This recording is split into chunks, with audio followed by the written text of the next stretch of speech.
Ciao a tutti, oggi è un video molto speciale perché riprendono le interviste non a distanza in questo caso, perché ho avuto appunto l'opportunità di conoscere di persona uno dei più celebri e importanti illustratori al mondo, ovvero Benjamin Lacombe, che forse già conoscerete oltre che per la sua fama, anche per il fatto che vi ho parlato di un libro da lui illustrato sul canale, ovvero Storie di fantasmi del Giappone, questo splendido volume che raccoglie i racconti degli yokai e dei fantasmi giapponesi di Lafcadio Hearn e appunto illustrati da Benjamin, che è qui con noi.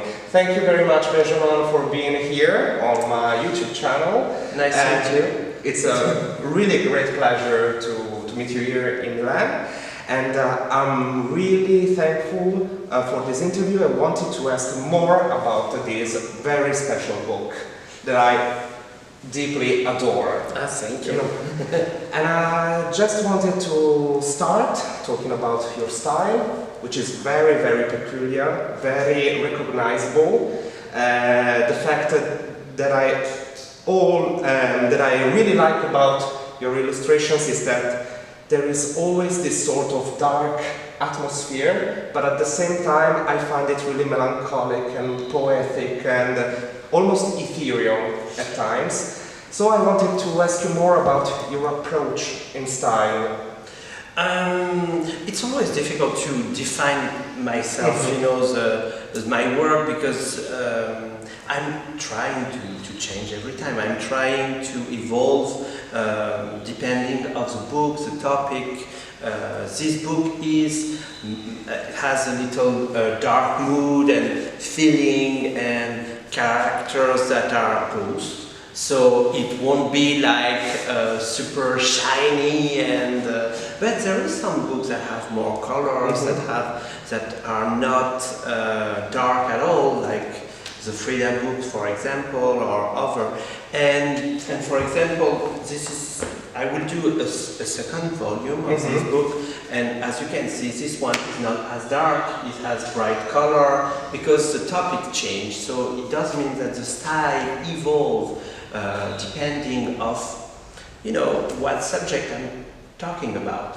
And this one, the ghost story, is something that is very deep to my heart, because I always loved the yokai and wanted to do a book about it since very long time, because my very, very first book when I was 19-year-old was a book about a Japanese ghost story. Okay. So this is something that I was in mind for a very long time, and that I really, really, really love and wanted to share with the people, because most of the people doesn't know stories about yokai, about how the Japanese sees the after-death stuff, and even the philosophical aspect of it.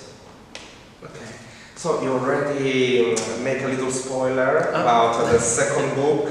Yeah. Of course, this is the first one of two, always based on Lafcadio Hearn's tales. And I really like the fact that there, even if it's almost like the same world, the world of a really peculiar author, which preserved in some ways the Japanese oral folklore culture. And you said that the two books have different souls. And the second one will be released in Italy, always for Hippocampo, this autumn. And so, could you tell us a little bit more about the two different souls of the book? First I have to explain what is a yokai. Okay. Because this is something that doesn't exist in Western culture. The yokai can be ghost, can be a spirit, can be even a god, or can be simply a part of the water, a sofa. It can be everything. What is a yokai is the yin energy, that is shadowy energy, that can take possession of something, and when the older the energy is, the more powerful the yokai is. So basically what it does say, you have to respect everything that's around you, because it can be a yokai. You know, it's a way to see the world and that everything is linked. That you are not on the top of a pyramid, that you are on a circle, you know, that is surrounding you. And basically, you have ghosts. So the first volume is about the ghost, is about these people, the grief, and the going back, and they have something to say. So even the way you see, the first thing that you see when you see the book is the color and the texture.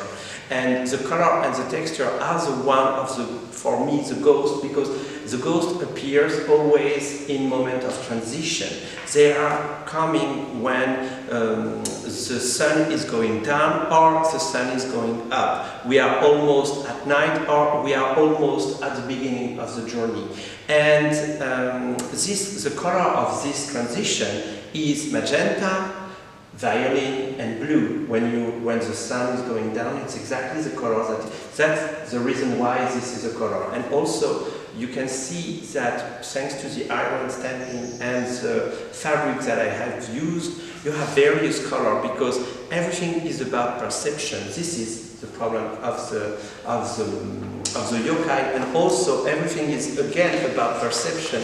If you look at the first pages, that is a layer, and you remove the layers, the things are changing. And all the book is like a moment of change. You have the beginning here, and then you have all of the stories, illustration, and at the very end, it is difficult to show, at the very end, again, you have a layer like this, that is like all of this story take place between two layers. You know, it's a different way of seeing the thing. The second one is very different, as you can see, because this one doesn't have the same color, because it's about the spirit creature from Japan and about nature, what it called shizen. That does mean basically all of the species and spirits. This is the way the name nature is said in Japanese, shizen. Yeah. And the color are the natural color, mineral color. You have the green, you have the brown, and you have the orange. When you have metals that become old, it becoming orange. You know, you have this type of color, and this is the main color of the book. And again, everything is again a part of a perception, because from the very beginning you have again the layer. And the layer, you will see here some small kodamas. This little yokai you can see, for example, in Mononoke Hime of Miyazaki. And this kodama appears only on forest, on trees. And you can see that they appear on this girl, because you will have to read the story to understand why, but I can tell you she's not a girl. This is something more specific of that. So you have the entire book, and again, at the end, you will have, but in a different way, the final layer that brings you to the end of the book. So they are different, they are linked, because this is both story of Lafcadio, but the first one is about the ghost, the second one is about the spirit and creature from Japan, and so they are linked but different. And Lafcadio is really a peculiar author to work on. He really had complete, almost surreal life, you know, and he was also one of the first Western men to obtain Japanese nationality. So what was, according to you, the most exciting aspect to work on Lafcadio story? This is funny, because in France, and I do think that's the same thing in Italy, he's not very well known.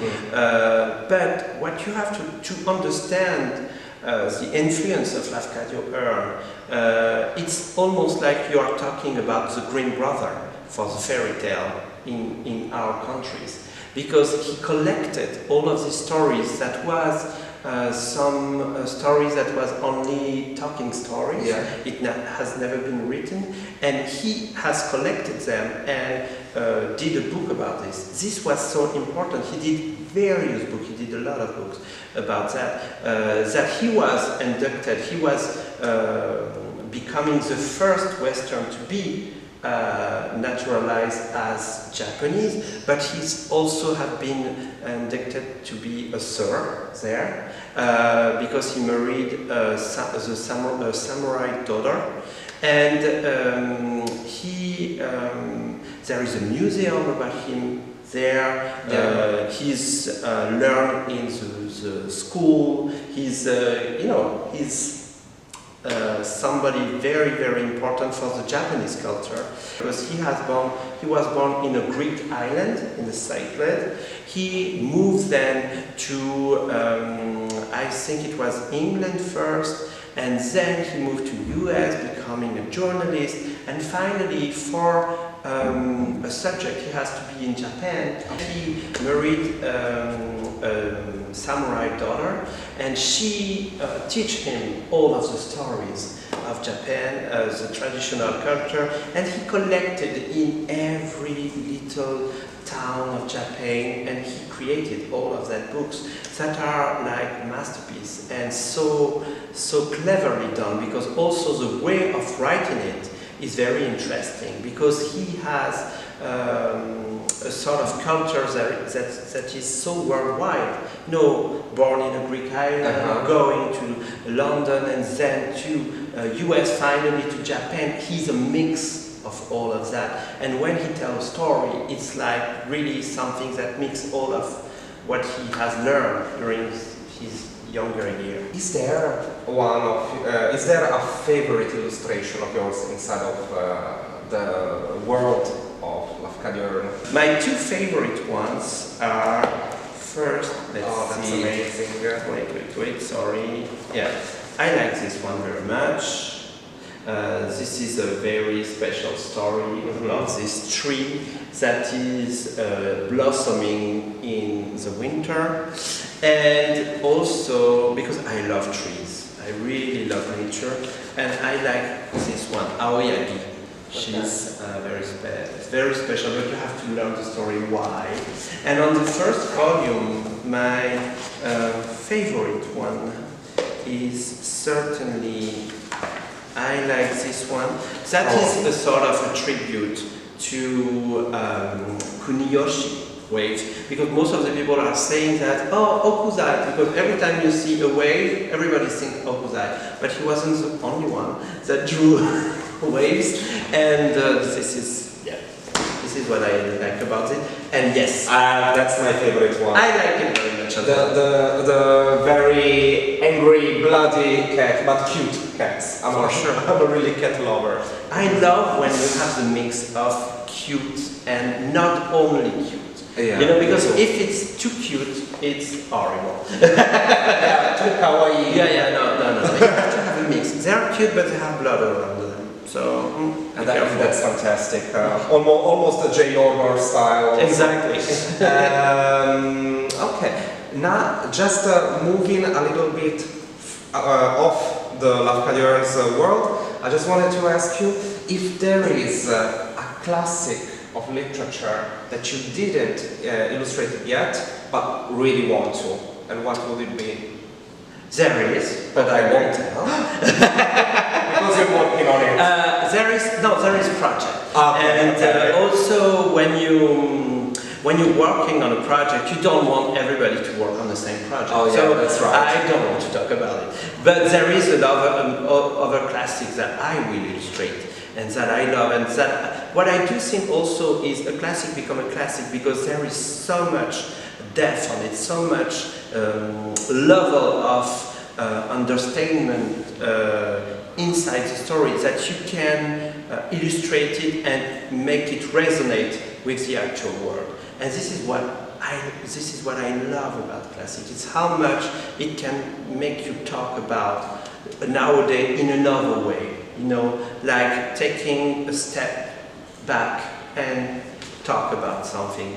But if you want me to tell you two books that I certainly would never illustrate, but I would love that's nice. to illustrate, Okay. I would love to illustrate Pequeño Principe. The Little Prince. Piccolo Principe, Little Prince. Yes, exactly. And I would love to illustrate Harry Potter. But in most ways, it's impossible.